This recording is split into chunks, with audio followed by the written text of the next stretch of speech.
Hello, and welcome to Spirit Alliance and Beyond Being Human.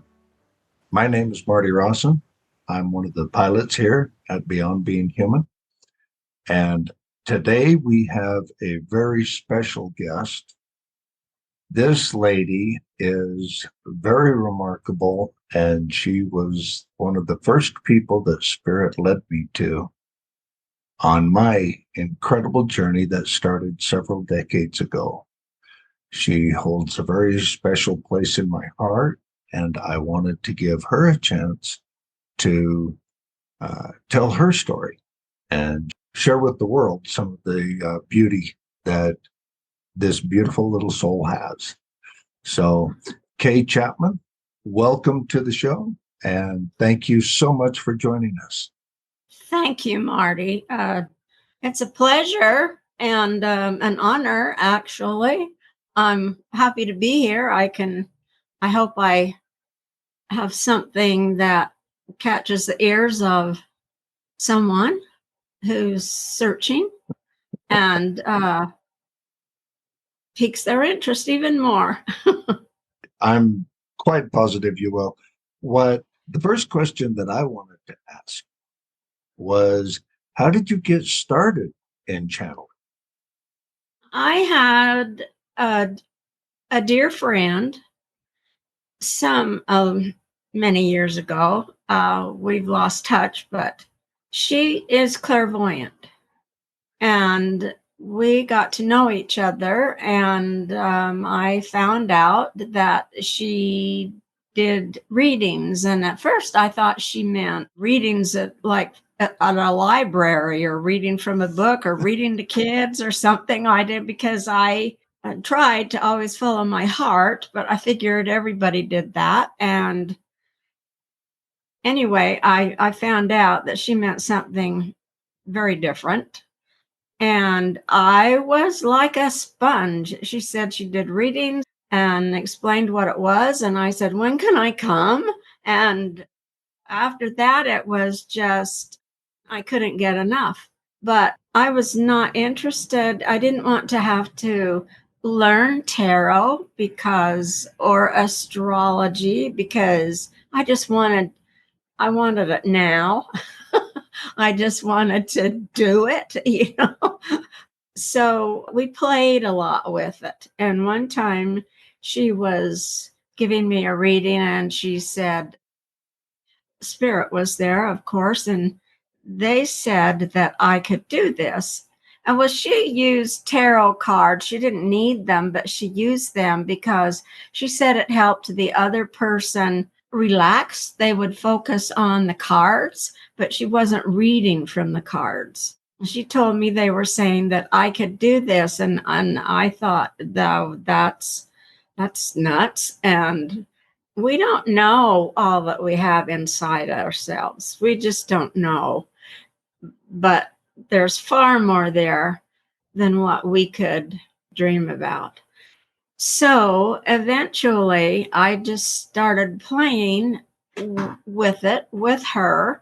I meditated every day. I'd run home from work and meditate and ask questions of spirit. And they were like playful questions, like, okay, on my way to work, I'd say, who's going to be absent today at work? Who's going to not be there?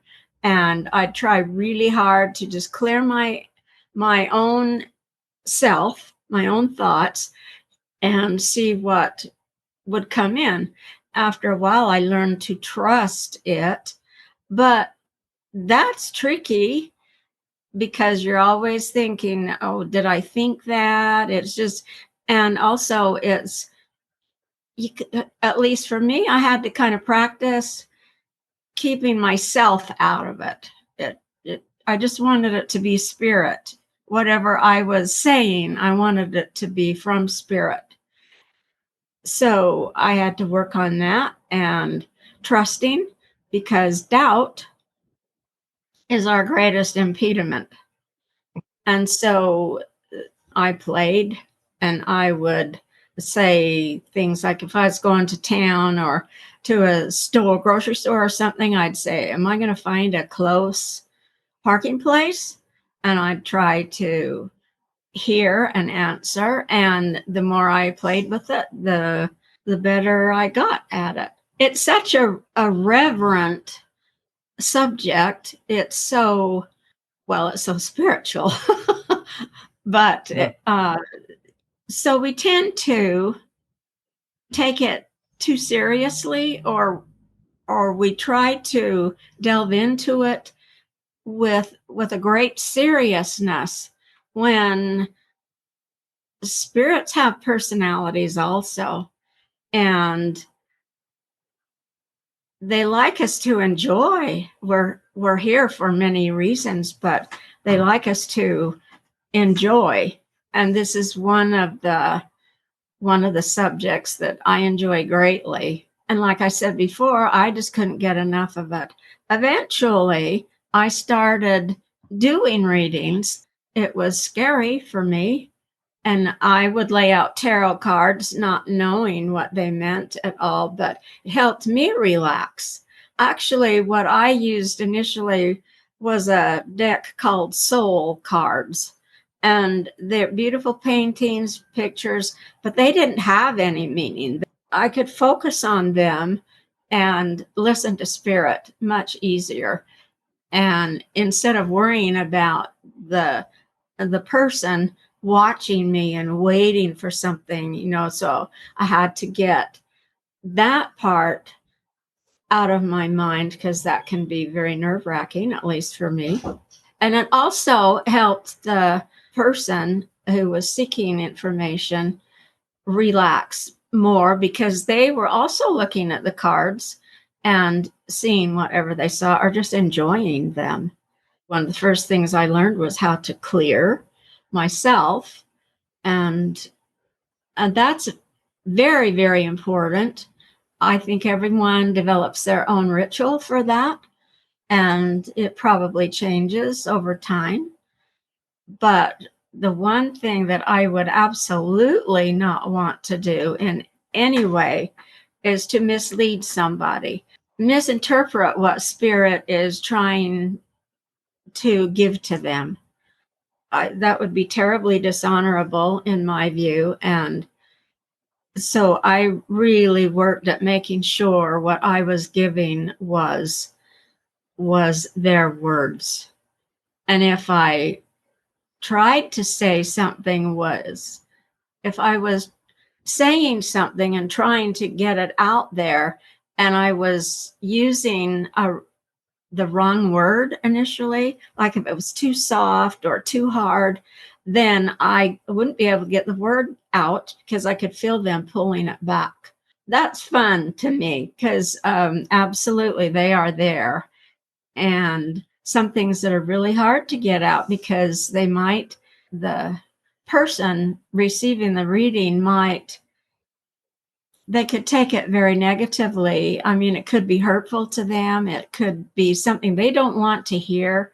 If whatever they're asking about is not serving them, then it was meant to help them understand, what are they getting out of this relationship, or what are they getting out of this job? Is this feeding their soul somehow?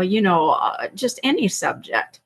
My main thing has always been to be very clear about what I was being given to pass on to the person in front of me.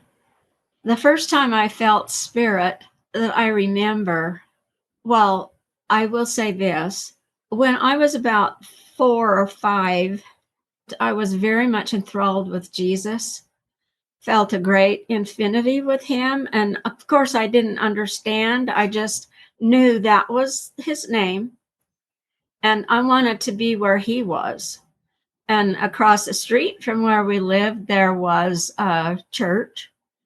And my parents, they were not church going, but they would walk me over there. And, back in those days, you could let your little ones go into the church and be okay. You knew that they were being taken care of and watched over. And I would enjoy being there with other little kids my age and learning stories and singing songs. And And then when the time was up, my parents were outside to take me back home again. And I've always loved Jesus. And I love the Dalai Lama and Buddha and all of those higher beings, but Jesus was the one who I felt the great attachment to and still do. But when I was 9, we had moved. I was asleep during the night. I've always been a really sound sleeper, but I was awakened and there wasn't a sound, it was a feeling. And I looked at the side of the bed, and there were 2 spiritual beings there, a male and female. And I was a little startled, but then I settled right into a very peaceful, loving feeling. I'm not sure who they were. It doesn't really matter, but I know that they loved me and they were there to let me know they were there. And they were incredibly loving. It's just pure, pure love. And I just felt that for a few moments and went right back to sleep, but certainly never forgotten it. Over time, I've had other experiences like that, but I always totally believed. I've always had great faith, always had great hope. I'm a very optimistic person. I've always been open to things other than what is normally out there that everybody knows about, like um, out in space, always open to it. I believe that anyone who, as long as what they're worshiping feeds their soul, brings them richness and peace and loving feelings and wanting them to spread those feelings and be kind and loving, then they're in the right place. Doesn't have to be my place, doesn't have to be my way, but we're all who we are, and there isn't one way. There just isn't. Probably for every person on this earth, there's a different way. And my way just works best for me because that's what I know. That's where my heart goes. And nothing's going to change that. It will only grow. Well, thank you, Kay. That was absolutely beautiful. I would like to make a quick statement here.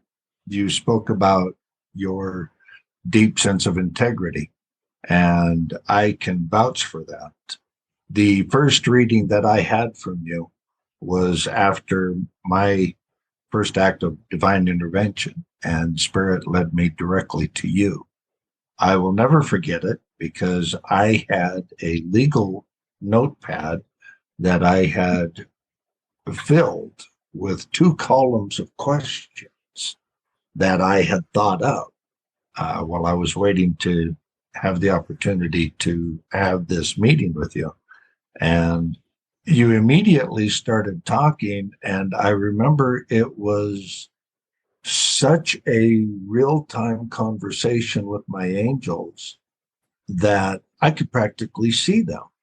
And it was like I was just talking to them through you. It happened so effortlessly. And by the time they got done talking, you and they together had answered every single question that I had on that paper. And that was, to me, just absolutely amazing, because I had to have had at least 100 questions there. And the fact that you nailed every single one of them without failure, okay, was just amazing. And not only did you answer the questions, but I could tell it was from Spirit, from the simple reason that we didn't know each other at all at the time. Mm. But everything that you were saying was worded exactly the way that Spirit knew it needed to be worded in order to get through to me. It was such a personal thing. And I've had a lot of readings since then from other people, but I've never had anybody that compared to you. And so that's one of the reasons why, you have this special place in my heart. You always will. Plus, you're just an awesome person. But we, we, what I wanted to do was find out a little bit more about your story and stuff. Like one of the questions I wanted to ask was, how did your friends and family react when you started channeling? Well, that was a very interesting time. I have 4 children, 2 boys, 2 girls. My daughters they were very accepting of that. One of my sons, well, he started teasing like my mother speaks to dead people, just kidding. He values that, but I think he believes, I know he believes to a degree, but he's not as into it as I am, or my daughters. Both my daughters are more there. They have their abilities too, and they're growing. One daughter's been working in different areas. She's learned Reiki and several other things. She's certified as a medium, and from what I've been told, she does really good readings, and she's very in tune with animals. My older daughter, she knows, she's very knowing. She's still trying to trust herself. That's a biggie. It And is. yeah, it is. But she's there. I myself just was a sponge and I couldn't leave it alone. My daughters don't have that opportunity at present, one more than the other. The people I worked with, I didn't tell, all of my family didn't know, not all of them. And I was so excited. There were certain people where I worked, which was a university bookstore. There were certain people who were more open. I didn't get on the loudspeaker and say, listen, folks, I've got news. It was, I just talked about it to other people, to a few. And one in particular, she was very accepting, very dear to me, but she was very accepting. Others, I thought they were initially, but one in particular, it's like people think you can read their minds, and that is not what it is. And every time someone has said that to me, and there have been many, it's always like, why on earth would I want to be able to do that? I don't want to know that. Besides, if I'm just talking with someone and I get something about them, I don't always let them know. It just depends. And if spirit lets me know they need to know that somehow, then I find a way to tell them. I don't always say, listen, the angels are talking to me right now. You can't see them, but I can feel them. And they're saying this. I don't do that. I just try to slip that information in. And then sometimes I will receive some information that I don't share because I just know that it's just to help me understand what the person might be going through, but they're not asking and they're not ready to hear it. And maybe they'll get that information from someone else, maybe spirit themselves. Initially, I shared too much with too many, and I learned it behooves anybody who is working with spirit to make sure of the audience, they're even one person, to make sure that that person is receptive enough. Because if you've had a really wonderful, beautiful experience and you want to share it with someone, which you do, likely as not, their reaction is not going to be what you're expecting. And it can wipe away the sacredness and the beauty and the wonderment of what you just shared. And I did that more than once before I learned, okay, just, nope, that's just for you. Or someone who you know is already involved with communicating with spirit. Yeah. So, yeah, one has to be careful with that. Yeah, I had to learn that very same lesson. Mm-hmm.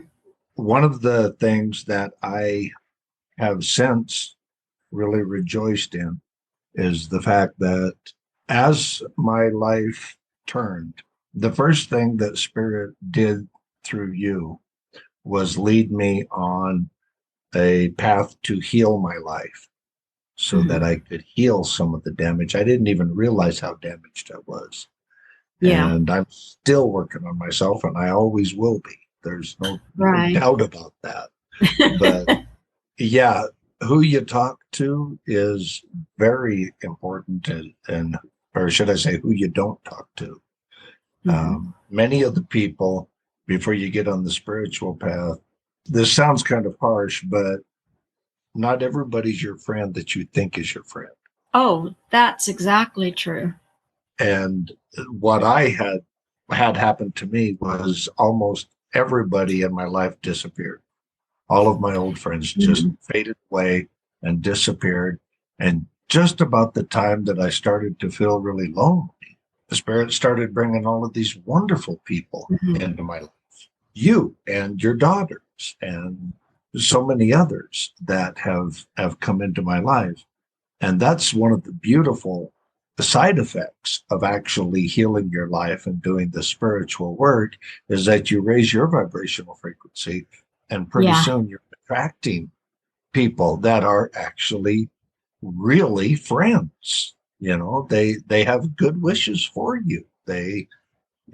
You can actually talk about some of this deep stuff, and they don't look at you like you're crazy because they've had their experiences too. right. And that's priceless. With so many people waking up right now, these are some of the subjects that I wanted to bring up and talk. You've actually already answered quite a few questions that I was going to try to ask. But if you have any other suggestions for what a person can do to either create their connection with spirit better and or start to practice doing things that might help them to channel. Okay. One of the first books that I remember reading that was I loved it. It's a small book. It's called Angelspeake with an E on the end. It's one word. It's a small book. It's not very thick. It gave me a more simple platform. It helped me realize I didn't have to go into all kinds of things in order to start communicating better. That's what I started with. At this point, I can't really tell you what it said, but I know that part of it was angel writing. And that was very helpful. It helps. What you do is you clear, and you're in a very quiet space, where you won't be interrupted. You have a pad and pencil, and you just, when you know you've really cleared yourself, you just ask the angels. I ask them, what do you have for me today that I need to know? And that was my question every day when I did that. And sometimes you'd get a little bit, sometimes you'd get a lot. You'd write it down as fast as you could. You don't pay attention to spelling or grammar or any of that. You just get down as much as you can. If you know shorthand, that's wonderful. But I didn't. Obviously, some of it looked scribbled, but you can abbreviate words just so you get the words down. And then you can go back to them, and it's a beautiful experience. Sometimes you don't get anything, and it might be because of the space you're in that you don't realize inside. And maybe you just need to ponder more on and further absorb the message that you got the day before or sometime sooner. Another book that I really learned from, it's not necessarily about communicating with spirits, but it's called The Light Shall Set You Free. It's about the universal laws. Fascinating and very understandable in my mind. I'm visiting my daughter here from Maine, and I mean, I've been living in Maine and I'm here in Layton visiting her. And so some of my books are here, and that one is one of them. And I've been going to pull that out to take it back home with me so I can reread it. It's just really, really good. And there's hundreds of books out there. There just are. And of course, yours. But for thank people, you. yes, of course, for people who are just wanting to be able to communicate better with spirit, then you don't, unless you're already speaking with them and you know that, then you can go any kind of direction. If you're just trying to learn how, then you start smaller with more basic things that help you learn to trust what you're getting. Another thing I learned, definitely, I was already doing a number of the things that I didn't realize I was doing. Like clairsentience is one of my strongest. I just always lived that way. If I wanted to do something, I would know if I should or not. I was being let know. But if I wanted to do it anyway, then I did. And every single time I looked back thinking I should not have done that. I knew it. I should have not have done it. I should have not have done it.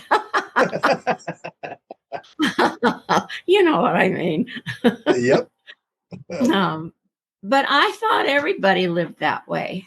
And as I learned more about clairsentience, I realized that I know that we all have intuition, because that's what it is, but not everybody like me. I didn't know that I was actually listening to it and paying attention and following that advice once in a while. As a teenager, it was, I played a lot and I like to play. Well, spirit likes you to play, but not always the way I did. I didn't. But what kept me from doing a whole lot of things that I maybe wanted to at the time was that I didn't want to disappoint my parents. And I'm grateful for that, because they were very, very loving. I didn't want to hurt them. I probably did along the way somewhere, but we're human. But that kept me from a lot of harm. It sounds to me like what you're saying is good old-fashioned practice. Yes. Think of fun ways to practice communicating, asking questions, and listening, getting clear and listening for the answers, one way or the other, whether it's through body talk or whatever. And it's it all makes sense. I am clairsentient and claircognizant is the two that are the strongest in me. And so I know exactly what you're talking about with the clairsentience. When I was growing up, I just knew I felt people. And sometimes I knew things. And I would know when to go or when to not go, or, better do this. And every time I did not listen to it, it hurt. Yep. And so you learn pretty quick. Okay, I'm listening to this one now. And so, yeah, you got to pay attention to that. But another beautiful point that I think this brings up is, even if somebody isn't fully clairsentient, what I hope most people will do is to actually still start listening to their body, because there's incredible wisdom that your soul gives you through your body and through your feelings and through all of that. And it's really amazing when you fine tune your senses and start realizing how much spirit has been talking to you your whole life. There, for me, there came a time when it was just like this epiphany, and for just a second, it dawned on me how much they had helped me my entire life when I didn't even know it. Mm-hmm. And boy, was it a humbling, but very, very grateful feeling, to really be able to appreciate that. Absolutely. And that reminds me, I'd like to share with you how I realized that I had actually been hearing my guardian angel my whole life, but I didn't know it. My dear friend that I spoke about at the beginning, we were getting some takeout through the drive-in window, and I don't remember what I was trying to get an answer to something, and I just couldn't. And finally I said, well, you ask her, see if you can get in, see if she'll tell you anything. And so my friend, she got really quiet and asked, and then she says, oh, she's hard to hear. It's just a whisper. It's just a little whisper. And I just about exploded. Because I've always had a little whisper in my right ear, and it was her all along. I didn't know she was there. She had been telling me her name. I kept hearing a name for several days. I just thought, why does that name keep coming to me? But I could hear it in here. Just did not put it together. My friend and I, she and another gal and I were in a group. Well, my friend started it and asked me to join.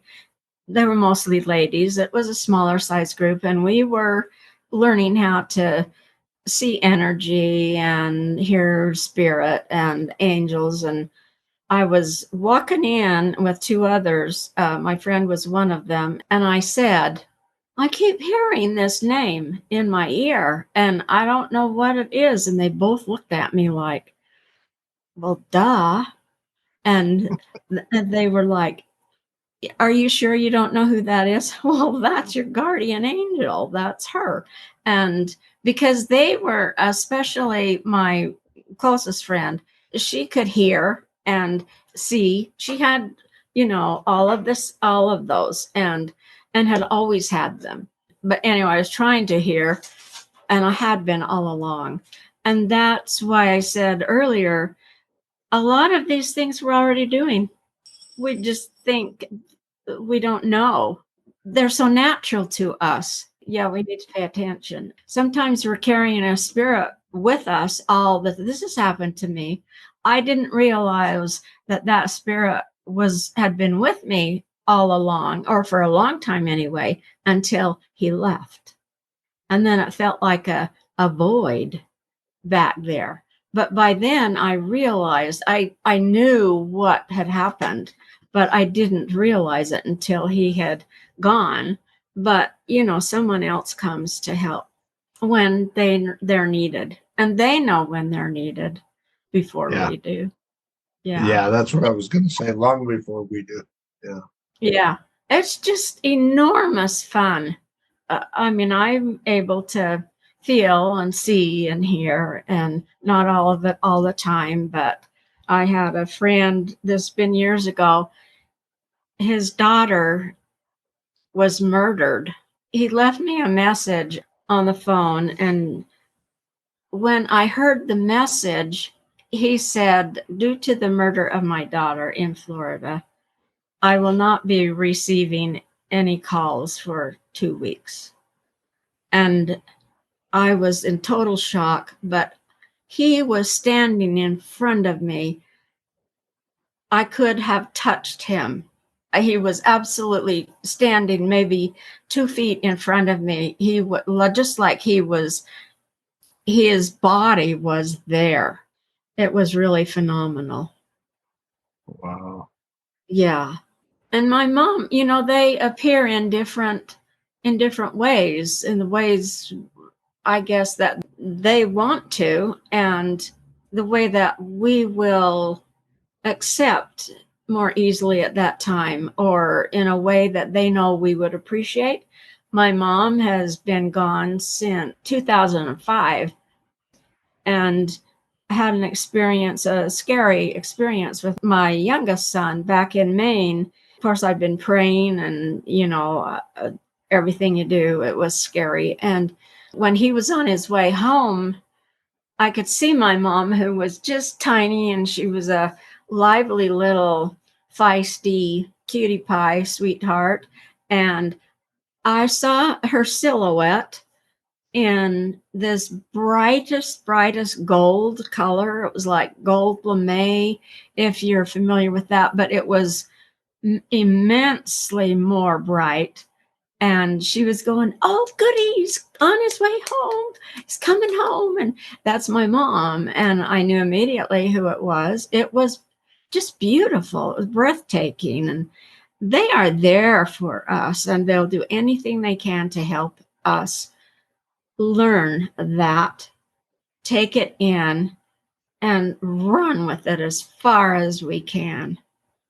And that's one of the main messages, because what I heard besides the specific story was it's all about love. It is really, all about love. Mm-hmm. and spirit, when they go home, you actually can have more access to them if you can attune yourself to understand that they're there.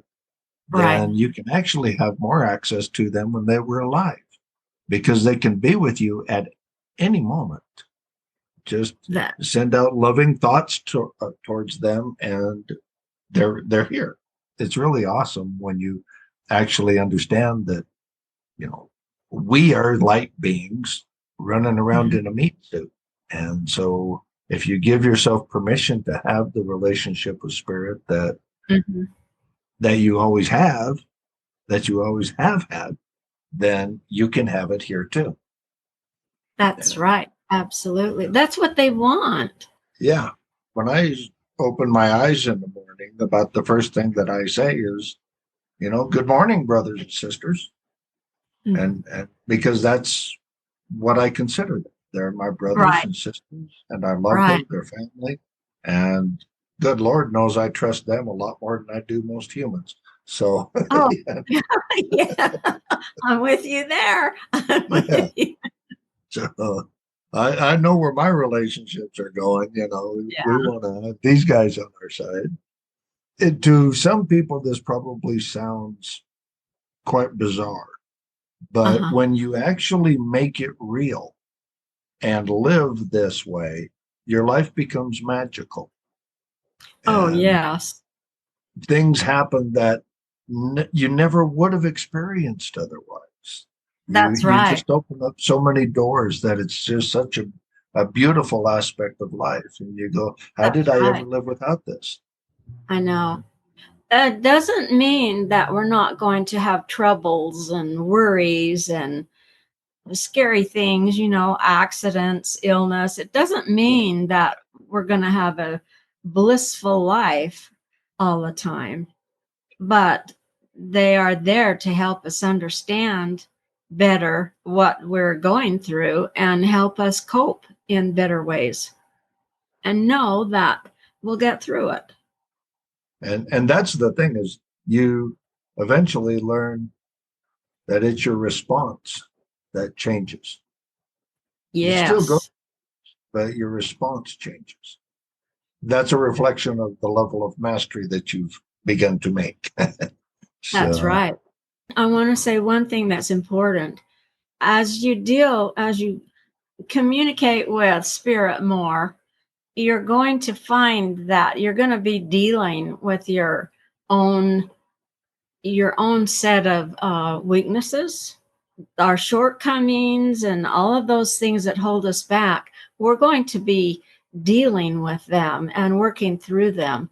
And there are areas there that we don't know we have going on inside of us, but they'll come up. And I remember one time, and this was lots of years ago, I was reading Cryon at the time, and something in there was about learning our lessons, and I was so naive.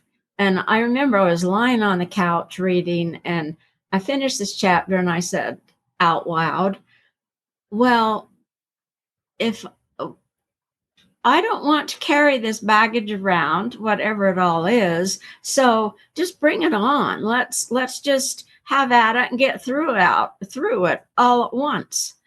And oh, don't do that. That was not a good idea. Just not a good idea. And I'm sure they didn't bring everything all at once, but enough to let me know you don't make statements like that. Don't get too cocky. Yeah. So yeah. The biggest lessons that I've learned in this life is be careful what you ask for. That's right. And that's very, very true. Yeah, and never challenge the universe. No. No. Yeah, they know what we can handle at any given time, so I'll let them be the judge. Yeah. All right. Well, fantastic. Well, do you have any particular readings that you've done that really stand out to you? Yeah, I have one that, yes, and this is a good point to bring up in this experience I want to share. I had a woman call and ask for an appointment, and it was, yes, and it was down the road, maybe a couple of weeks out or something. Doesn't really matter, but it wasn't like right away. And about 2 days before, I felt a heaviness kind of following me around. And at first it's, you notice it, and then you just kind of shake it off and go about your day. But this energy, I kept feeling it. And I always go through my family as so into all of my family. Are they okay? Just checking it out. And what I came to understand was that this was a female energy, and she was here already waiting for this reading to happen. And I knew it was that reading. And then when the lady came, and I didn't know her at all, as we got into the reading, I saw a woman lying in bed, and she was very ill. The room was dim. And the lady I was giving the reading to was sitting by the bed in a wooden chair. There was a table at her side. And this was her mother. And her mother was just grief-stricken. She was trying to ask her daughter for forgiveness. She didn't know how miserable she'd been as a mother. She didn't know she was neglecting her daughter and hurting her the way she was. I didn't feel it was physical hurt, but emotional, yes. And she went on for a while, and the lady sitting there was crying. And I told her mother was saying she always loved her with all her heart. She just didn't. She wasn't able. She didn't know how to show it the way she felt it, and she was doing her best, but knows that it was making her daughter very unhappy, and was just begging her for forgiveness. And that was what her whole reading was about. And the daughter, she forgave her mom. She understood. She believed what her mother was telling her. that she truly did love her. And that daughter desperately needed to hear that. She was very willing to forgive her mom for all that had gone on because she loved her mother so much, and she'd gone through a lot of heartache. That was beautiful. Never will forget that one. And I do remember it. I don't remember yours. I remember you. And I remember that you told me you'd been sent to me by Spirit, but I don't remember the reading. And normally I don't. But this one was so profound, and um, I could feel her before, like I said, the mother. It was like a huge thing of lifelong heartache, and then release of that, and enormous love at the end. And yeah, it was beautiful. Well, that's a beautiful story of love and forgiveness. Uh-huh. I mean, Yeah. that's incredible. You know? It can be very, very difficult sometimes to forgive people, but Yes. that's why so many people are having issues with it, is because it can be That's difficult. exactly right. But Yes. I think one of the sayings that kind of got part of it through to me was that basically the anger that you have, or whatever it is that you're feeling when you can't forgive someone, is you're basically poisoning yourself. That's absolutely right. You know? And you're not affecting the other person or anything. And Right. it's probably glad that, I mean, it's good that you don't affect the other person, but Yeah. you're not harming them. You're just harming yourself. Right. And you need to understand that. So forgiveness is as much for yourself as it is for the relationship or whatever the other person's thinking. That's exactly right. Yeah. They don't even need to know you forgave. I know. So, Yeah, I don't. But I'm sure, like you and millions of others, you don't like those awful, ugly feelings inside of us.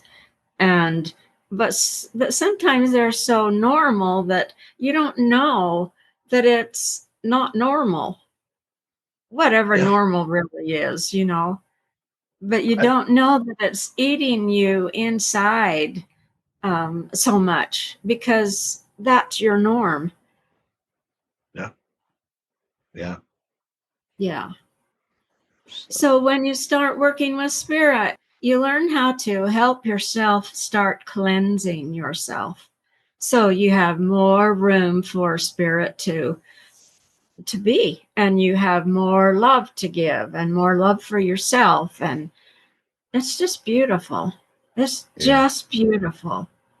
One of the things that I would hope that humanity would really embrace is the concept of teaching our children and our grandchildren how to deal with emotional issues in a healthy way, so that they Yes. don't bury them deep inside, only to have Yes. them resurface in their 30s or 40s. Yes. And if we could actually start working with our youth now and try to help them understand it's okay to feel whatever you're feeling. Go ahead and feel it, Yeah. express it, get it out. But don't bury it. Don't bury it Right. inside. Right. And so these are some of the things that I think are very, very critical for us to change the way we do things. And I think it starts with me, it starts with you, it starts with each Yeah. individual. It's one of the things that I've tried to do with my grandchildren. You know, they, Uh-huh. I talk to them way different because I understand a lot more than I did, like with my son. Um, Mm-hmm. that poor kid, he didn't have a father that knew anything. you know? But my grandkids, they're a little bit luckier. I've gained a little bit of wisdom. I think that's how it works, Marty. Does it? Oh, okay. Yeah, I Then think I'm so. right on schedule. Yeah. Okay. Our kids teach us how to be a parent for each one separately. And then we're a little wiser when we get to have the grandkids. Yeah. Yeah. Yeah. So it's a beautiful process. It certainly is. Yeah.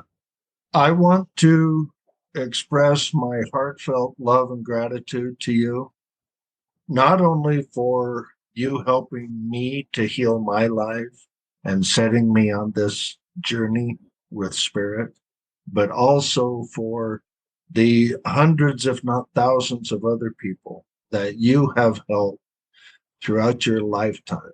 And I want you to really understand the magnitude of how much you have affected this world. So, with from the very bottom of my heart, thank you, love you, and please know that I am praying for you the blessings of the Creator. Thank you, Marty. Thank you.